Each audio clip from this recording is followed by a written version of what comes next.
Superstar দেব।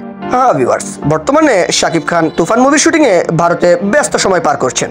সেখানে শাকিব খানের সঙ্গে দেখা করতে যায় কলকাতার সুপারস্টার দেব। দেবের সাথে শাকিব খানের সম্পর্ক অনেক পুরনো।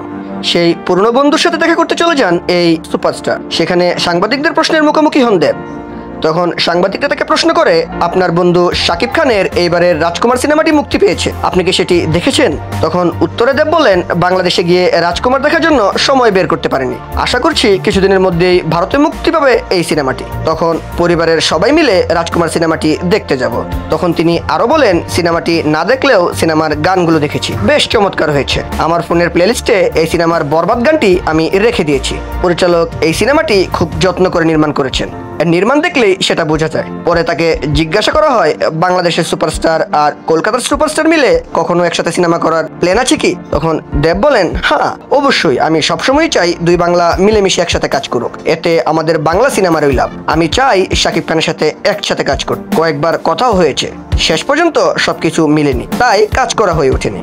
সামনে যদি সবকিছু ঠিকঠাক মিলে যায়, আমাদের একসাথে দেখা যেতেই পারে। তারপর তিনি সবাইকে ঈদে মুক্তিপ্রাপ্ত শাকিব খানের রাজকুমার সিনেমাটি সবাইকে দেখার আহ্বান জানিয়ে বলেন, শাকিব খান বাংলাদেশের সবচেয়ে বড় স্টার। শাকিব খানের যে দর্শক আছে, তার যদি একটা ইন্ডাস্ট্রির পাশে এসে দাঁড়ায়, ওই ইন্ডাস্ট্রি এগিয়ে যেতে খুব বেশি সময় লাগবে না। সো ভিউয়ার্স, আপনিও কি দেবের কথার সাথে একমত? রাজকুমার সিনেমাটি কি হলে গিয়ে দেখেছেন?